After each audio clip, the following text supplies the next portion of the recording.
Hey up and welcome to Last Cast. Today we're going to have a look at another specialist angling subject, which is pike jigs. We've brought Andy back to give us some advice on these, and I think we're going to spend a little bit of time talking about what the benefits are, how to use them, and basically how to make one, which will be good. It's a little bit specialised. I know he's going to be talking about first of all the materials that you need to make one. How to source the materials, so where to get them from, and then take us through step by step just how you'd make one and ready to take down to the bank side. So without further ado, we'll introduce Andy to you. Hey up. Hey up. Right, Andy. Amazing again. I mean, we've talked a couple of times on the bank side, and I'm sure some of the viewers have well, they'll probably know your face now, but we've talked before about some of those amazing pike lures that you kind of put together, and we've talked in detail about those. But the last time we got together, these pike jigs really caught my eye. They're just such an unusual thing, and I've never seen anybody fishing with one, but I know you really like fishing with these, and I've never even seen one for sale, so it'd be good to show us basically how to make one. Yeah. And obviously if you can maybe start by telling us, there's some weird and wonderful bits of material in front of us. I'd like to know, where do you even start looking for things like this, Andy? Well, they're all materials that people use for tying flies. Right. Pike fly fishing is quite popular. A lot of people are doing it now, but you need specialist tackle. You need a lot of space as well, because when you've got 30 foot of line out, yeah, you can't be up against a hedge or a tree. Yeah. So what these are basically flies, but they've got added weight, so you can cast them on a light spinning setup. Right. I cast mine on a 6 foot rod, which has got a casting weight of between 3 and 18 grams. Right. These weigh in at about 7 grams when dry, right, so it'll cast them easily. Right. I use £30 braid, yeah, and a £40 trace. Right. And that's sufficient for taming most pike you'd come across. Yeah, for sure, for sure. Is so I'm just thinking about your setup really. Obviously you've got a pike jig at the end, and then you've got this £40 wire trace. What size is that? Is that the usual sort of 20-inch type? Normally trace? about 18. Oh, so about 18-inch wire trace, and that's obviously then connected to your braid. We've talked about your rod. Is it the same sort of reel tactics, like a little multiplier, or is it a... No, it's just a little fixed spool reel. All right, because that's different, because I've always seen you using a multiplier reel. Right, and you're right about the space. I know a lot of pike, they do like to sort of congregate around snaggy areas, but this technique's going to make that a little bit difficult. But it just sort of pits your wits as an angler against some of the you know, the undergrowth, if you like, and some of the difficult situations that you've got to find yourself in using these. Yeah. Can you just take us through the steps then, Andy, of where you start? Thanks for the information on sourcing the materials. I guess they're all available on any sort of fly fishing type website. Yeah, I mean these are specifically really for pike flies, just because of the size of them. Right. And the length of the fibre, and it's a synthetic fibre, so it doesn't hold water. Right. And they're just a lot easier to use. I get mine from Pike Trek, which if you search on the internet, has got lots of different fibres, lots of different eyes, that sort of thing. And he also does some packs where you can buy them in bulk, and it's old stuff that he's had for a while, and he'll do you a lot cheaper. You can get 10 packs of these for a tenner. Oh, right. So if you're just wanting to get into it, you don't want to splash out. I mean, these normally sell for about £2.50, and that's nearly a full packet, so there's plenty in there to tie loads and loads of flies. Right, brilliant. So it turns into an hobby really, doesn't it? But that £10 pack sounds like it's a good real starter kit, a bit of everything in there, and I'm sure with your tutorial a bit later on, people will be pretty eager to get going, sort of formulating their own flies really. So yeah, we'll let you get started. Looks like you've got quite a big hook there, Andy, to start with. Yes, I'll just find the one which I'm going to be making. Right. There we go. Now I did this one to try and look like a chub. Right. Because a lot of the rivers I fish have chub in. Right. And this has proved deadly. Brilliant. It's accounted for a lot of pike, up to around the £16 mark. Brilliant. Down to little jacks. and some days I've taken it and this is all they will take. They won't take spinners, they won't take plugs as you call them, they won't take soft rubber baits, they won't take anything, but these will hit them and they'll hit them hard. That's brilliant. Obviously you've got a lot of lovely colours in there. That doesn't look as attractive as maybe some of these in the box, but I think the key to it and the clue is in you trying to emulate some of the fish that you're on the waters that you're fishing. So you've tried to sort of get this to emulate a chub, and maybe that's why you've had that much success. Would that be fair to say? That'd be fair to say. Yeah. But on the other hand, I've taken it some days and not had a touch on it. They've been wanting things like the green one or the orange one. It's just so it's who knows, pike and mental. Yeah, it's just the science, I think.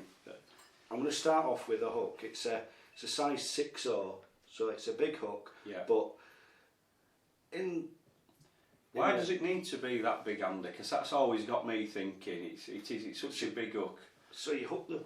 Right. It's the hooking power. You've got a lot of fluff there. Yeah. And you want a strong hook hold. Yeah. It's only a thin hook, so it normally gets them in the scissors or in the lower jaw. Yeah. You just want it to keep hold. Yeah. Right. Looks a strong hook.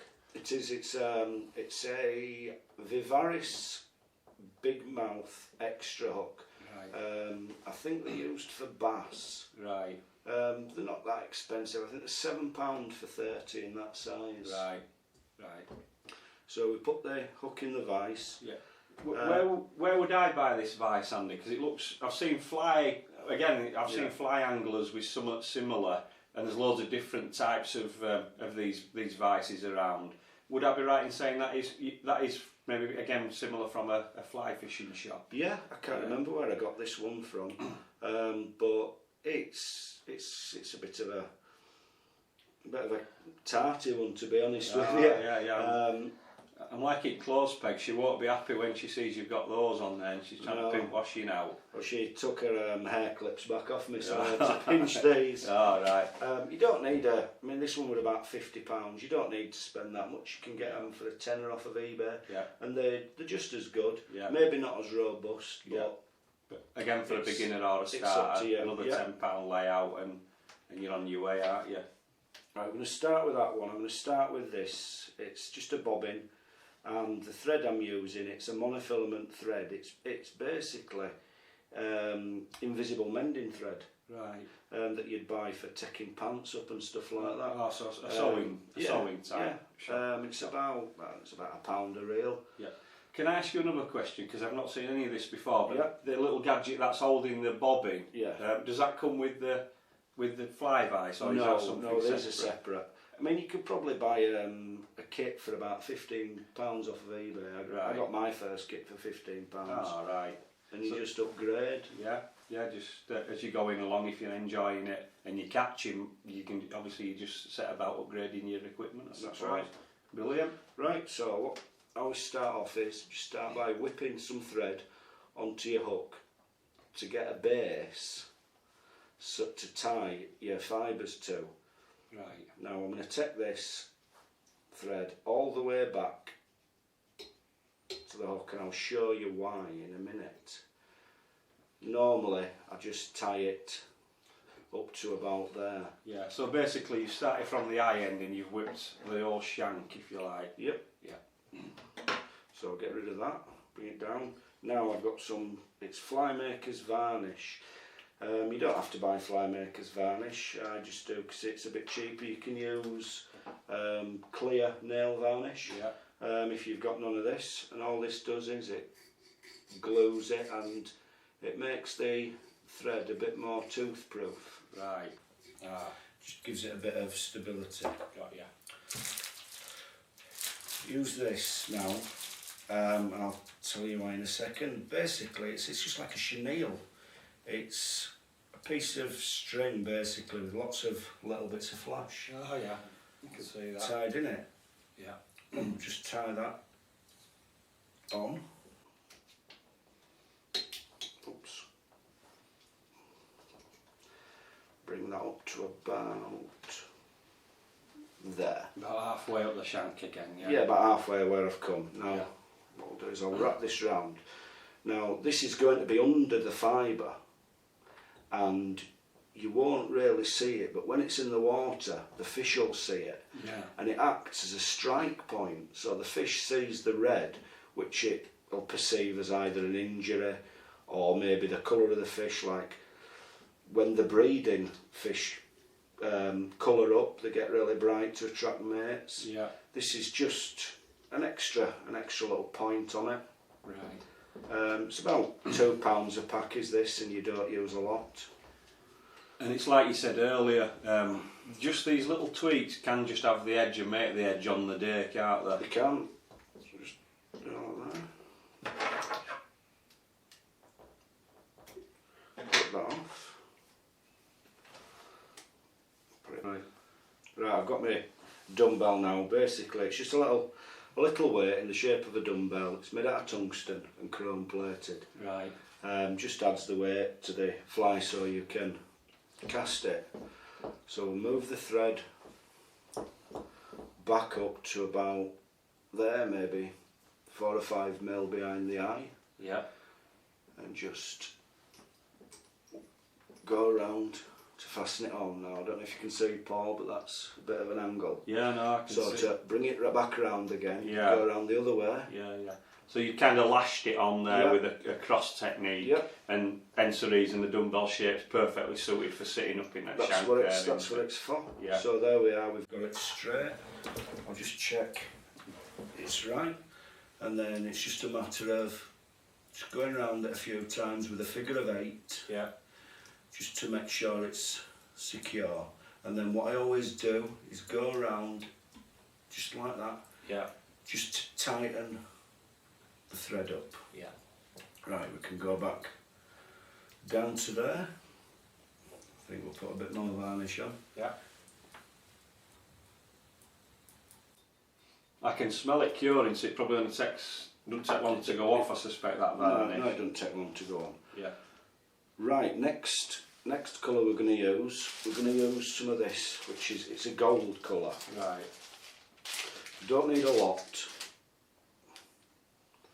Less is more, they always say with this. So if we get, there's enough, see how much I've got there?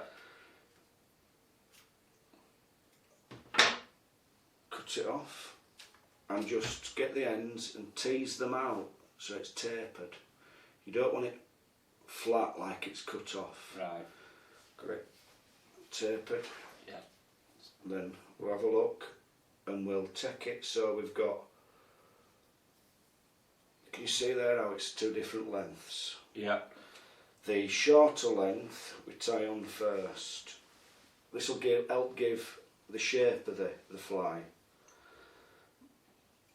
Just round slightly. And then taper that out. Just whip it on a few more times. Then bring this one, which will give you the full length of the fly, so it's about 7-8 inches long. And I can see what you've done there. It's created a contour of fibre all the way down from the back to the front. And then we spread it round the hook, not all the way around. Just tie it on like that. Now we shouldn't need to add any more varnish at this stage because it'll still be drying and soaking up through. Just take another bit of this.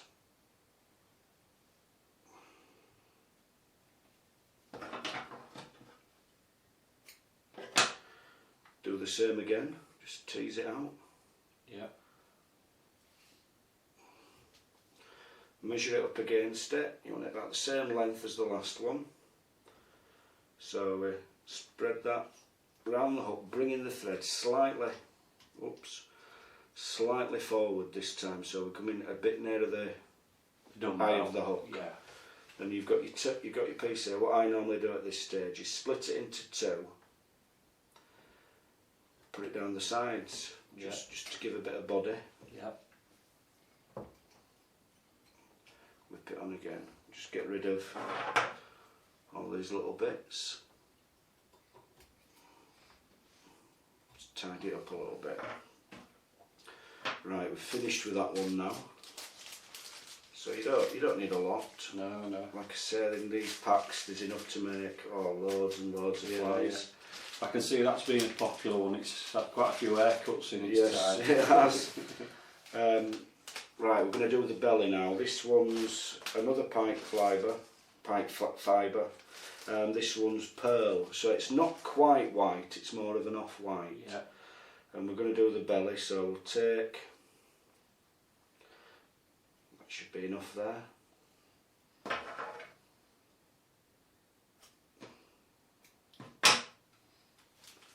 Again, tease it out.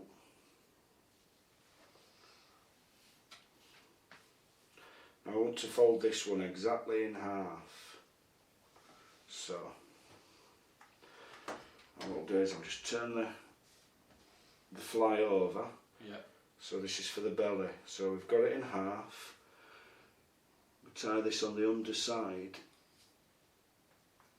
Yeah. And again, we're just whipping up by the dumbbell and the eye again, Yeah. aren't we? We're not travelling down. So we've got this piece goes down this side of the hook. Yeah.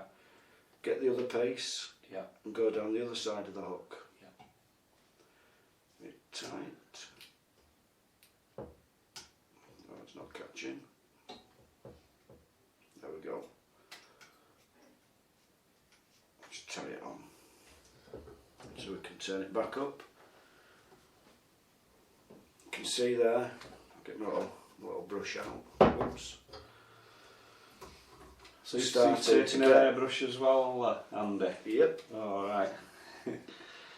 So there we are, we're starting to get just a few odd struggles. Just tidy them off, throw them on the floor, your missus can sweep them up later. Yeah. And we're starting to get the bait fish profile there, you can see it's a Yeah, definitely. nice That's absolutely super. profile. Yeah. I'll put a little bit of that on in a minute, but now we're going to put some flash in, just to give it a bit of a sparkle, just to replicate scales. Right. And I've used this quite a lot. That's had a few haircuts as well, It hasn't it? has, and it's just basically it's a tinsel fibre. Mm. Now you don't need a lot of this, you only need a tiny amount, Right. maybe 10 strands if that. Yeah. If you want to put that away for us you can, Paul. Of course, yeah. Same with this one, tease it out so that it's all different lengths and it doesn't stick together, and it'll move better in the water as well. Right. So I want to get that in half again. Now I'll tie this sort of down the lateral line in between the gold and the pearl. Right. What would you say to real beginners then, Andy, with this? Because it's a bit like generation game. I don't think I could just take straight over and have a go at making one. What were you like when you first started? It's all practice. Ah, it's all practice. yeah. You don't have to put fibre in. You can. If I took that fly now as it is, that'd catch fish. Right. It's just adding that little bit of extra. Yeah. They say if you go to a tackle shop and you're looking at nice lures and nice tackle, the majority of them aren't made to catch fish, they're meant to catch fishermen. Ah, that's a nice saying, that. So there we are. We've got us flashing, just Yeah. smooth it in and get it in. Yeah. And again, you've split it and I've some split down it, one side, some some down down the other. Yeah. Bring that bit forward. Now put a bit more varnish on.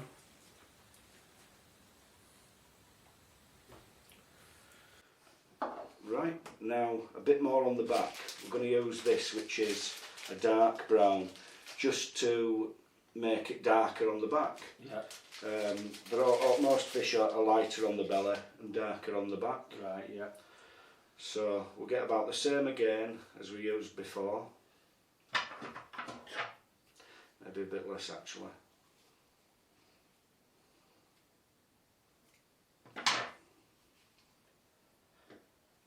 Are they fairly robust then, these jig flies? You'd be surprised. Yeah. When you get them back after catching a fish, they look a right mess.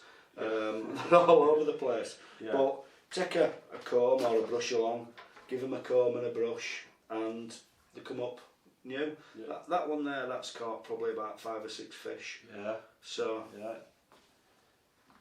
this one, maybe not quite the full length of the fly itself, and just roll it round the hook so it's in an arch sort of across the back, so it's not straight down the middle, but it's covering the back.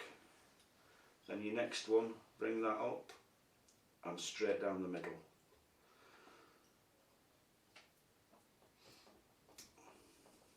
On it goes. Yeah, I can see that coming.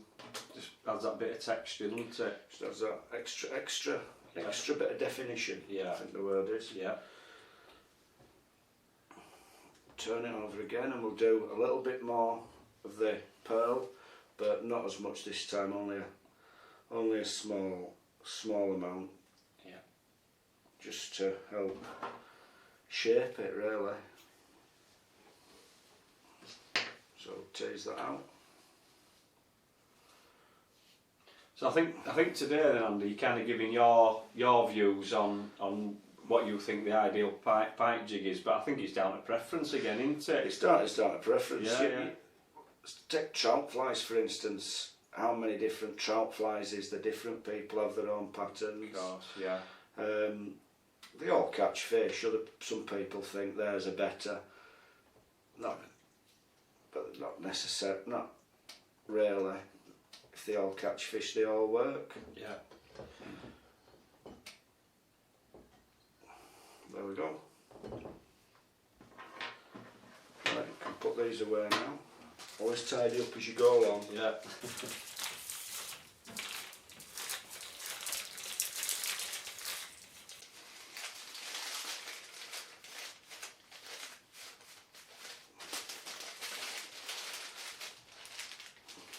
Right, now the next colour I'm going to use is a baby pink, or salmon pink this one is, and this is just to give the belly a bit of a tinge of pink. Yeah. We're not going to use a lot, very little in fact.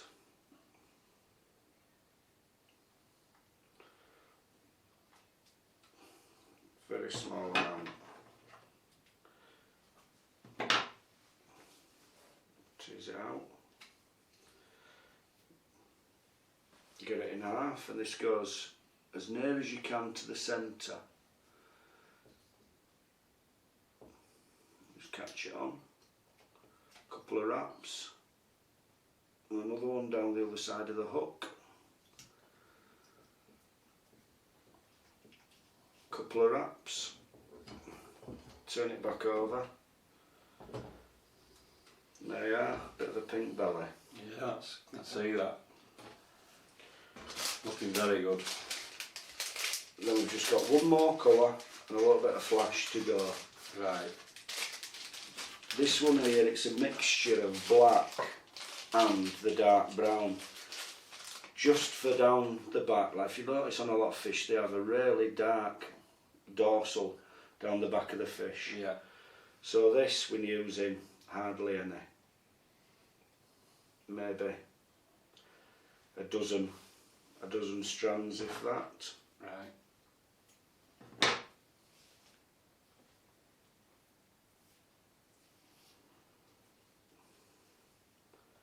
Down the centre. Yeah.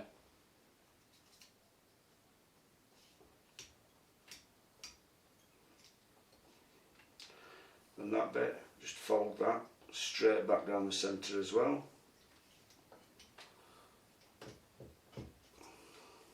And there you go. What I'm going to do with this one is I'm just going to add a little bit more flash, like on that one, just to give it that extra little bit of attraction. And this is the one I'm going to use. It's called lateral scales, and can you see it's textured, so it really shimmers and glimmers. Oh yeah, that looks. Glimmers in the light. I'm going to use just 2 pieces of this. So I've got my 2 pieces. Half them again. And just tie these in just along the lateral line. Yeah. And it just gives it that little extra something. Yeah, I can see that. It's not wanting to play. There we go. got it. So I've done it down this side. Take these round the other side. I'll just tilt it a bit so I can see. I've got that on. Now we just need to whip it off to make it nice and neat. You can buy whip finishers to do this, but I just prefer doing it with my hands on such big flies. Yeah. Just do it again, just to make sure. Oops. So again, you're using the dumbbells as a little anchor behind the loops of nylon. Yeah. There we are. Yeah. And it's done. Now, just as a finishing touch, just to tidy it up and maybe add just a little bit of extra, I've got some bright orangey red thread here. This is a pike thread. It's fire orange, big fly fish thread, and we'll just tidy it up and just cover up all that clear thread. Alt whipping, yeah. Yeah. Do you get many comments from sort of bankside walkers or bankside anglers when you're using these? Again, I said earlier, it's such an unusual technique. Do you get many people asking you what you're using, or get lots of little kids going, "Mummy's caught a fish." Oh, yeah. There we go. That's Yeah. tidied up. Just whip it on.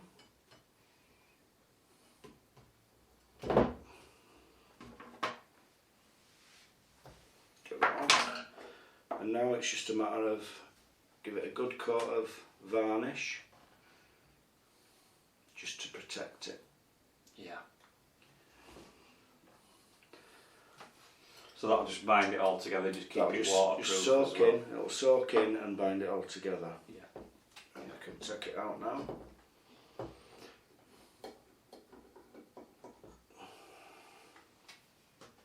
Just give it a bit of a brush. This, I always do this, blends the fibres together. Yeah.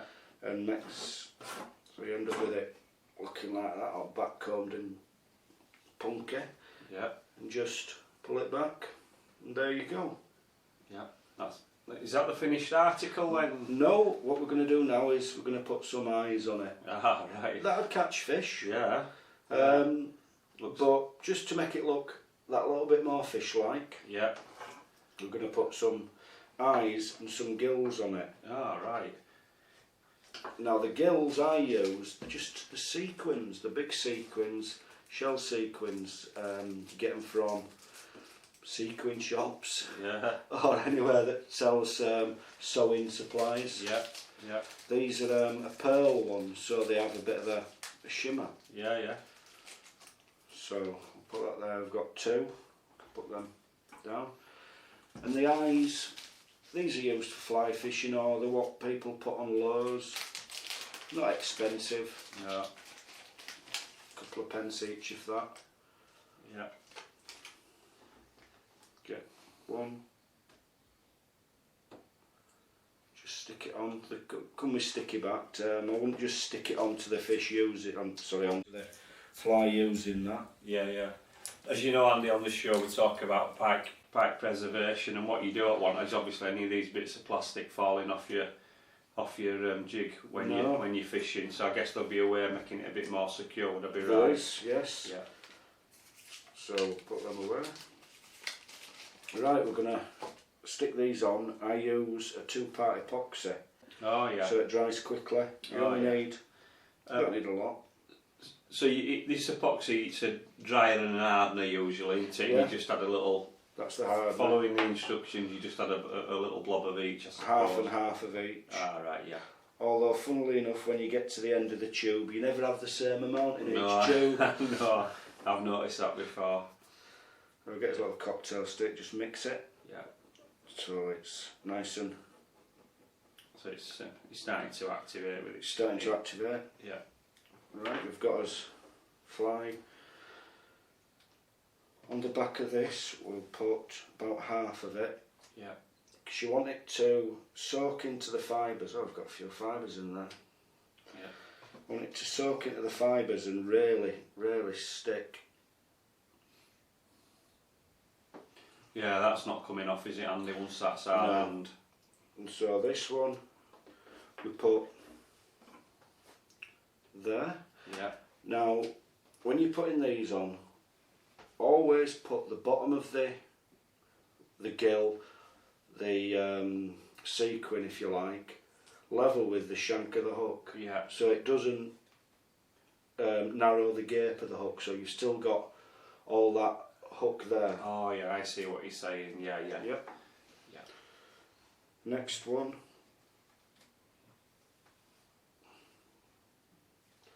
Rest of your epoxy on that. Remember, make sure you get some on the eye as well. Yeah. You don't want that to come off.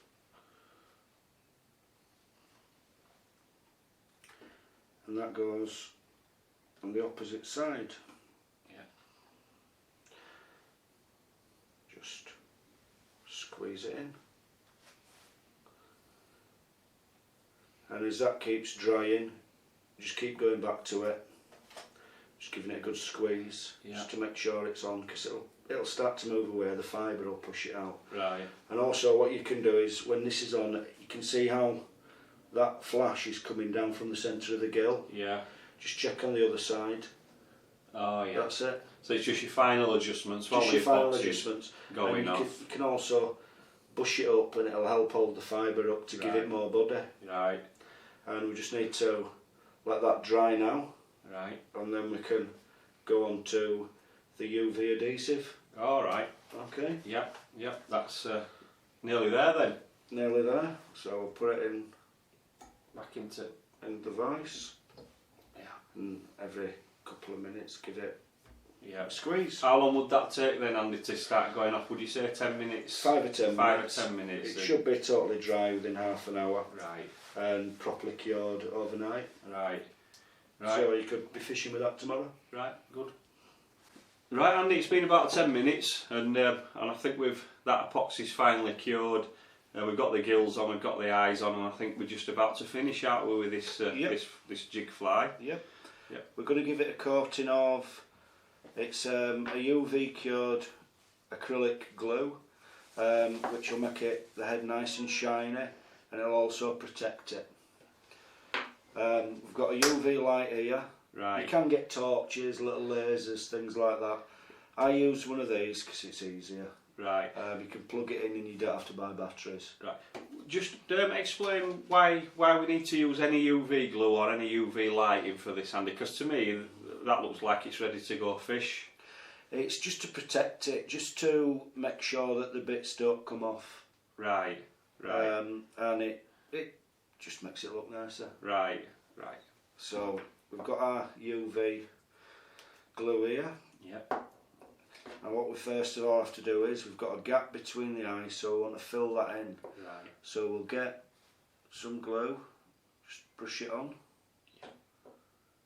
and fill up that little gap between the eyes.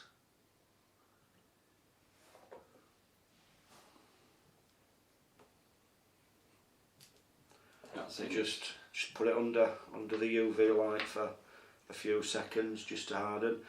Make sure you keep this away from your UV light or it'll go hard in the bottle. Ah, I see. Right. Right. I get it now. There we are. You can see it's gone hard. Yeah. Yeah. Just a matter of just keep filling that up till you get it flush. Yeah. Go over all the thread. Yeah. It just helps protect that as well. Yeah. Back under the light for a little bit. Now the top bit, that's more or less done. Underneath, just fill it all again. I mean, you could do this using epoxy resin, but you just have to keep rotating it so it doesn't sag and drip. Yeah. And I guess using the UV glue and the UV, it's quick as well, isn't it? You've kind of been at your project for sort of 20-25 minutes. You don't want to be waiting much longer for... A lot of fly tyres who use epoxies, they have a wheel which has a little motor on it, and they just put it on the little wheel and it just turns Yeah, yeah. overnight or however long Yeah, yeah. it takes to cure. Back under. Great stuff.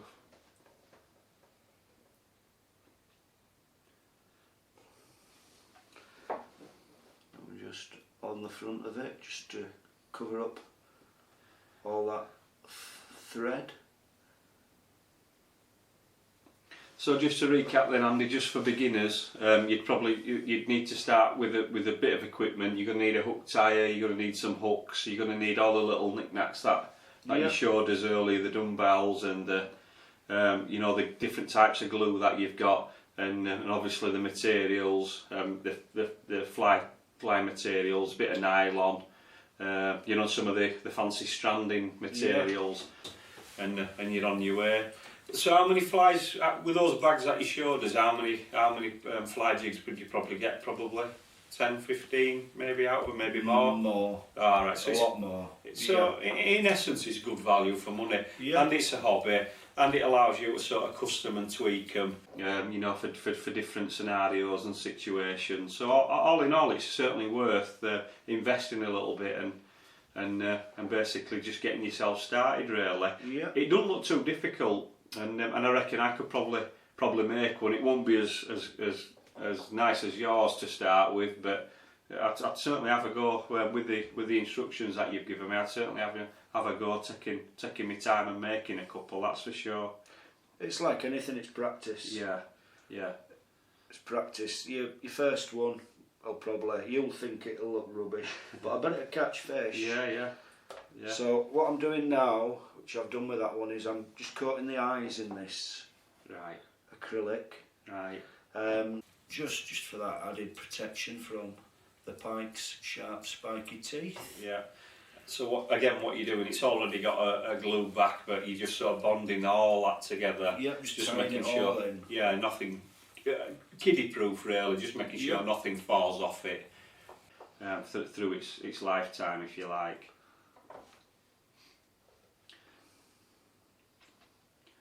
So how much would you be expecting to pay for a UV light then, Andy? £8 off of eBay. It's neither here nor there then, is it? That's delivered. Yeah, that's brilliant. So, see. And obviously there's the fulfilment and enjoyment factor. If you're catching fish on something that you've made, and worse than that, if you're going out with a group of people and there's only your jig fly catching, it's a real achievement and a real good sense of achievement, Andy. It is. They always say a fish on something you've caught yourself's worth 3 on something you've bought. Yeah, that's great. That's finished. Brilliant. What I would tend to do now is just leave it under the lamp for maybe 20 minutes. Yeah. Just to fully cure it, to make sure it's cured. Yeah. But that's ready to go catch fish now. Superb. And we'll keep a track on that one as the shows go on, Andy. Well, we'll see if we can. What I'll say is, there you go, Paul. Hey, nice one. A little present for last cast. Brilliant. Go catch some fish. Yeah. And you've got to buy a new rod. Yeah. Well, somebody's the cameraman's actually donated a little 6-foot spinning rod and a multiplier. And I think the next time we get together, Andy, I'll be fishing with you and we can maybe show us a few rod techniques. Yeah. I don't know whether this will be the right environment for where we're fishing, but if it is, I'll give this a go. And I'll certainly like to try and catch a pike on this before the season finishes. If we're going on where I think we're going, that's one of the best baits for that place. Brilliant, that's fabulous, is that. Okay. Thanks for your time today, Andy. I'm sure I've learnt tons from it, as I always do, and I'm sure some of the viewers will be picking some great stuff up off you with all your experience. If anyone's got any questions or queries, they can post something maybe below the video, and I won't mind just asking for your advice if anyone's got any queries or questions. I'm sure there'll be a few of them. Yeah. Okay. I think we'll call that a day then. Right. Nice. Well, thanks very much, then, Andy, and we'll catch you next time on Last Cast.